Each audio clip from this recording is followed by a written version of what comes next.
ए पवनवा की मम्मी। अरे का हो? काहे मुंह फुला के बोललू हो?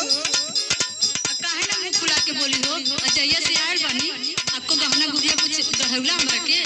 अच्छा तो सुना। हां बोला, का बात है? बड़ा प्यार से धन काहे के हो, धन काहे के रोज रिसियालू हो, गढ़ाई दे बदुई झुलनी। धन काहे के सही कहो। रिसियालू हो, गढ़ाई दे बदुई झुलनी। धन काहे के रोज रिसियालू हो, गढ़ाई दे बदुई झुलनी। तब तो तू बड़ा निक हुआ हो। हां तो से प्यार से बोलत कर। तो सुना सुनावा। ये फिर गड़बड़ लगत हो हमके। बोला।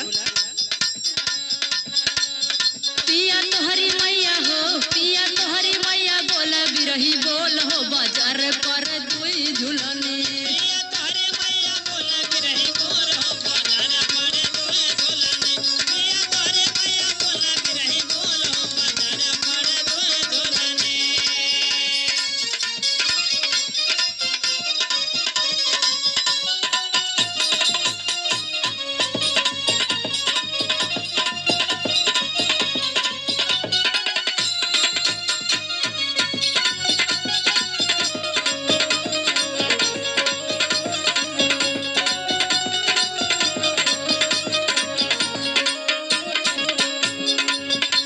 माई के बात छोड़ा, सुना। बोला।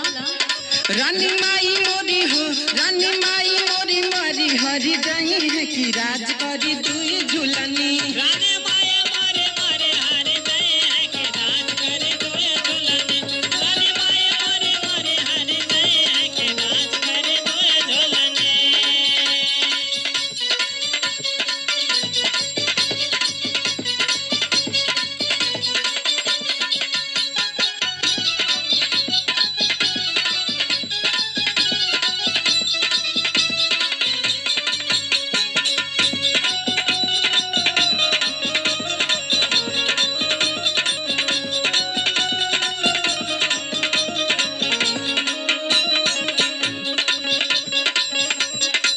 तब तो बढ़िया बात बा हो।